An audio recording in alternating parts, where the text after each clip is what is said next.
Hello again. This is the third time we've spoken. I'm worried. Worried that I'm going to get bored of our chats. Sometimes I feel it's, just me that does all the talking. Do you even listen when I say these words, or are they literally just that to you? Words. I talk the same as everyone else, right? Right? It hardly matters. Anyway, how are you finding the place? It's great, isn't it? You feel comfortable here. More comfortable than your own home. I know you do. It's just quite a simple fact. I can tell just by the way you're sat. I made a rhyme. That was unintentional. But I'm not here to talk about how comfortable you are or how I'm great at poetry. No, you're selfish for thinking that. It's not all about how comfortable you are. In fact, it's not about that at all. Other people exist, you know. Oh, other people. You know, other people that aren't you, or I, for that matter. I've been out hunting with them. No, not hunting in the sense of hunting alongside them. I've been hunting with them, or, to put it more simply, I've been hunting them. They say everything happens for a reason, right? Maybe you believe that. Let me just set the record straight here. People only tell themselves that to feel that the minor inconveniences and bad events in their lives can ultimately lead to good outcomes, therefore rendering the bad events to at least benefit them in some way. Shall we put that into context? When someone thinks that, they often don't apply it to other people. It's a sense of it's a subconscious form of selfish thought. Let's go ahead and put this into greater perspective. Everything happens for a reason, really. So children starving to death in third world countries, does that happen for a reason? Does that lead to some positive outcome down the line? Of course not. Not from their perspectives. They could have had a terrible life, where everything they loved or cared about was taken away from them before their own lives were ended abruptly. You see, being the way I am doesn't hinder me. It can provide clarity, you know, a clear view of how things are, without being subjected to the illusions created by your average human mind. I know I'm irregular. I know people like you may frown upon some of the things I do. I know you frown upon it. But let me make this clear to you. Not all the ideas from my mind, or from the likes of me, are inherently bad. I can understand things you may never have even thought to understand. Have you ever heard of fundamental attribution error?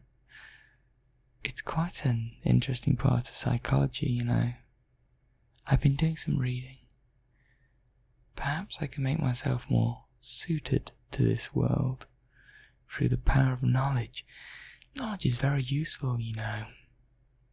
Perhaps the knowledge of self-defense and self-awareness techniques, or just general awareness, could have helped you before I acquired you. No, that wouldn't have helped you. I'm just too good. I'm sorry about that. Where was I before you rudely distracted me with that silence? Oh yes, fundamental attribution error. So, basically in layman's terms, human beings are, they're prone to making the mistake of attributing people's behaviour to the way that they are, rather than the situation, so to speak, they may be in. It's all to do with internal and external factors. How can I make this into an example? I could use myself. You look at me and you think I'm a monster for the things I do. Well, in this particular scenario, you'd be correct. I am what your kind would consider a monster. But what if maybe I were doing this for, say, the reason of a loved one being held captive? And what if I was told that the only way to get them back would be to trade you over to one of the captors? That would change things, wouldn't it? I'd no longer just be doing this because I find it fun, but rather would be doing it for an external factor. My behaviour would no longer be attributable to the way I am, but the situation I'm in. Do you understand that? That concept there?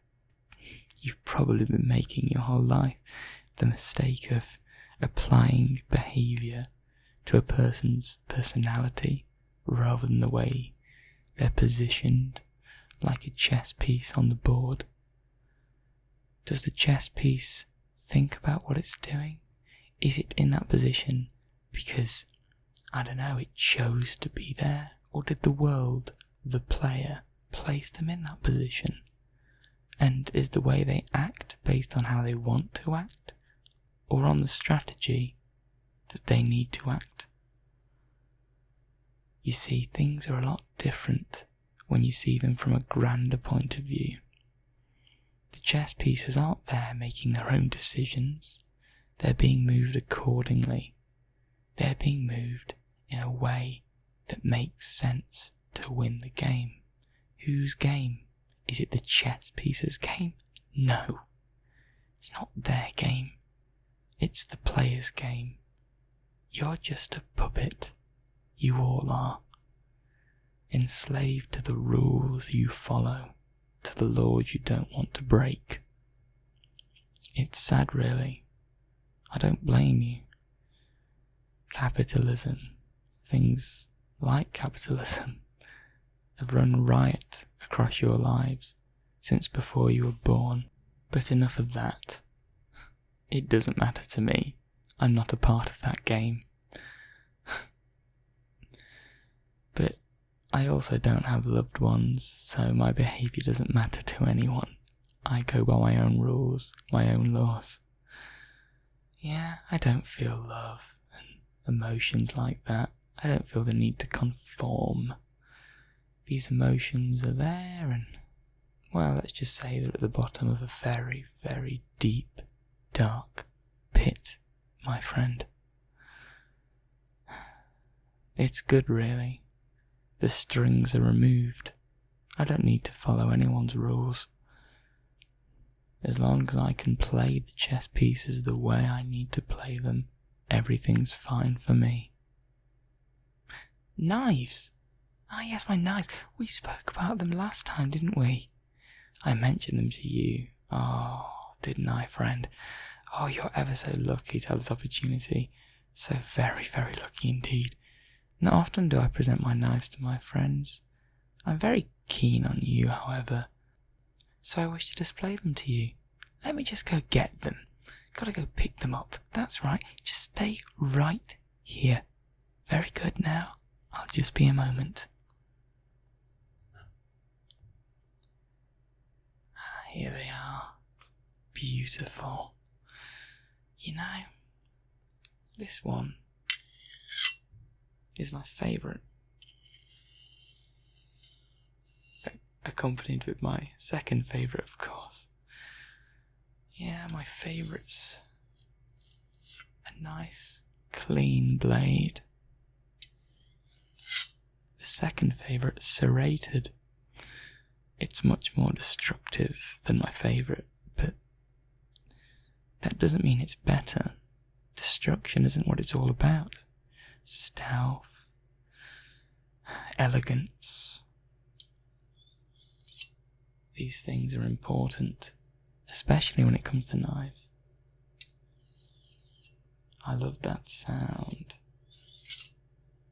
the metal put together. It's beautiful, really. It's a shame that anyone I will ever use these knives on will never appreciate the fine craft work that's gone into them.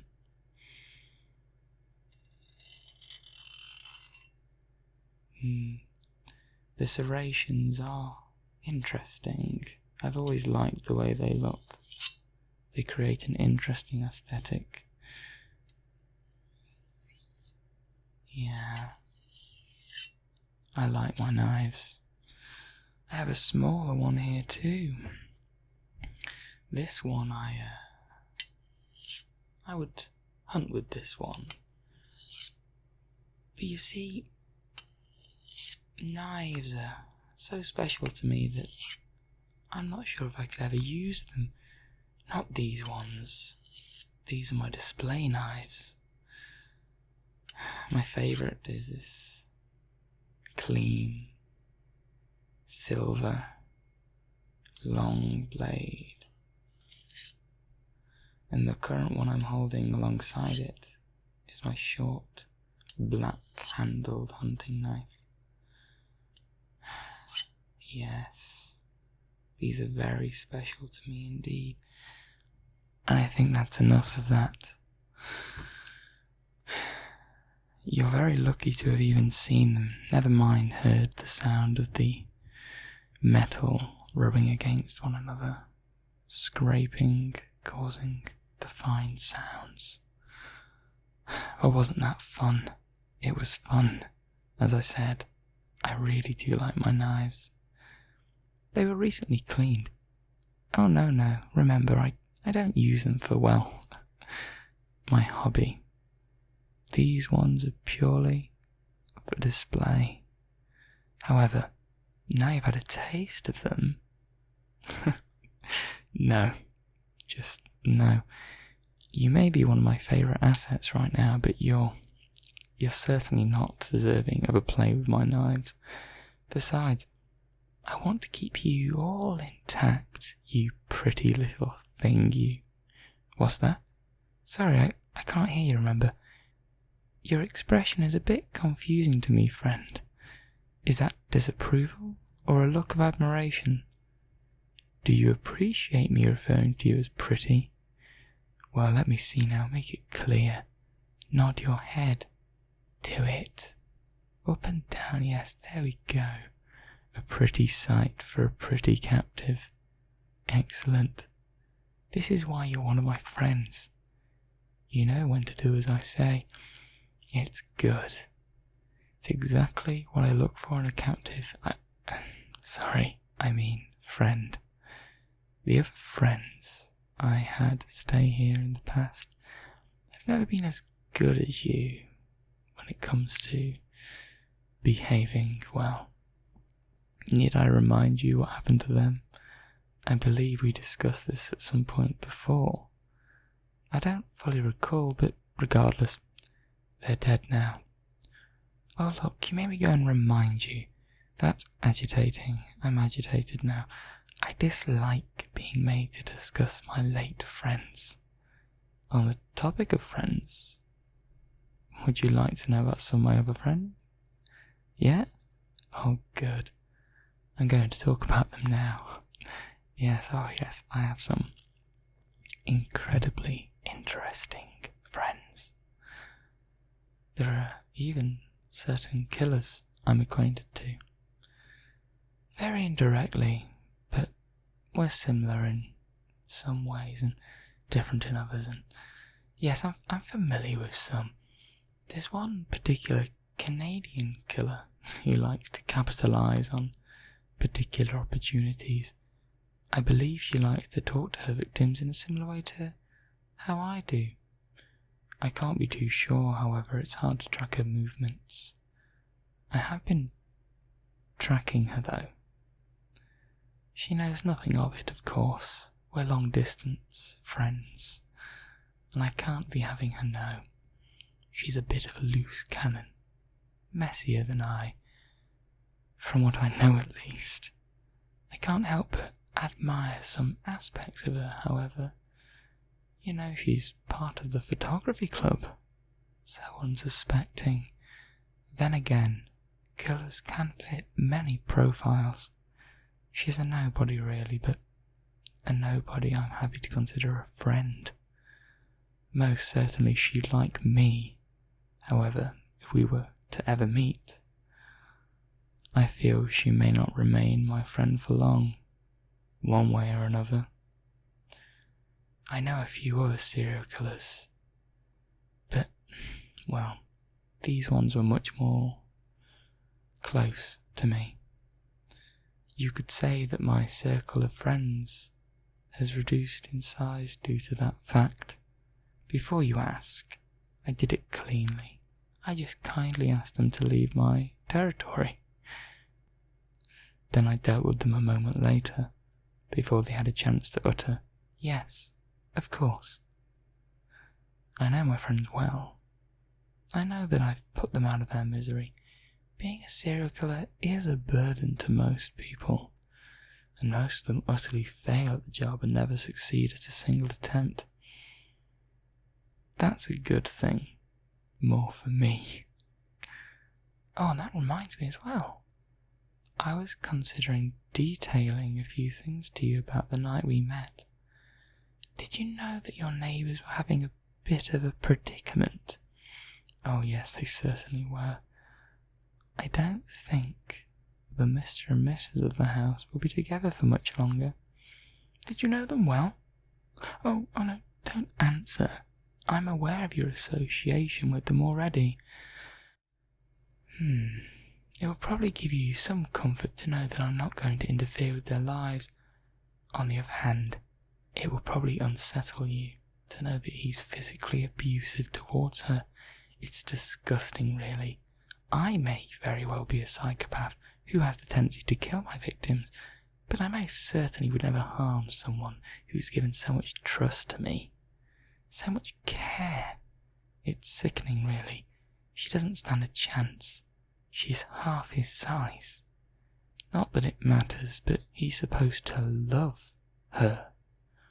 You people are meant to protect each other when emotion's involved, aren't you?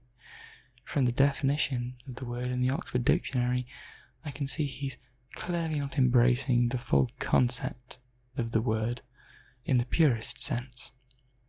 But anyway, I don't care from an emotional standpoint. Do I need to reinforce that point, or have you learnt that yet? No, the acts going on within their household do not incite anger in me. They agitate me from the sheer fact that they're not upholding the promises they made to one each other when they wed. But I digress. She's having an affair anyway. All those trips to the gym? Sure, she's going to the gym. But she isn't exercising throughout the several hours she often spends there. Well, actually, I suppose she's exercising, just not the way her husband would expect, nor approve of. Needless to say, your neighbours are not my friends. They're too much of a cliché, a messy cliché. I don't like that whatsoever. It's boring. You look parched. Here, drink this. It's very pure water from the local river. I only drink the best water, only water I can trust. They put chemicals into tap water. I see that to be a grand shame. It ruins it. So yes, take a sip. Go on. That's it. Good. Good friend. Wasn't that nice? See, it was nice. You're in the news, by the way. Shocking, I know. You'd have thought they'd have some important topic to cover, and not something as little as that incident back at your insignificant abode. I have the local paper here. Shall we have a read? Murder, kidnap, and mystery, it says here. Yet again, another cliché, too cliché for my liking. I prefer the gritty, down-to-earth style content. Unfortunately for you, they don't appear to have reached national news level yet with the story. quite rightly so. There's so much turmoil in the world. I wouldn't be surprised to see your disappearance combined with other factors, actually potentially leading to some, well, more headlines. I'm quite the notable character. Do you trust me more now, by the way? I feel that you do. You know me better. You should have been listening. It fills me with a warm sense of joy, albeit joy in a very mechanical sense, as opposed to an organic one. But I'd not expect to understand. You're too encumbered by your psychological subjectivity. Now, friend, as always, it's been wonderful talking to you, but I am a busy man. You know this. I cannot possibly talk to you for much longer now. I have meetings to attend, hunting to be done, friends to collect. This place is your home now, remember? You're free to do what you like here. I provided you with a small collection of unique literature that I think you'll find very interesting. I know for a fact you would not have stumbled upon it in the life you had before my entrance. I'd like you to read. I recommend that you read the documentation on the Library of Alexandria. Very interesting, you know. After it was burnt down, potentially twice, it became considered a symbol for the loss of cultural knowledge. Such an awful shame. I will be leaving now, friend. Oh, and just one more thing. I was only playing around when I said that you were free to do what you like here. You aren't. Not unless I'm present. I couldn't let our encounter end with you still being conscious, could I? That would not be in the spirit of things now, would it? Remember that drink you had just a bit earlier? Drugged, of course. Nighty-night, friend. See you in your dreams.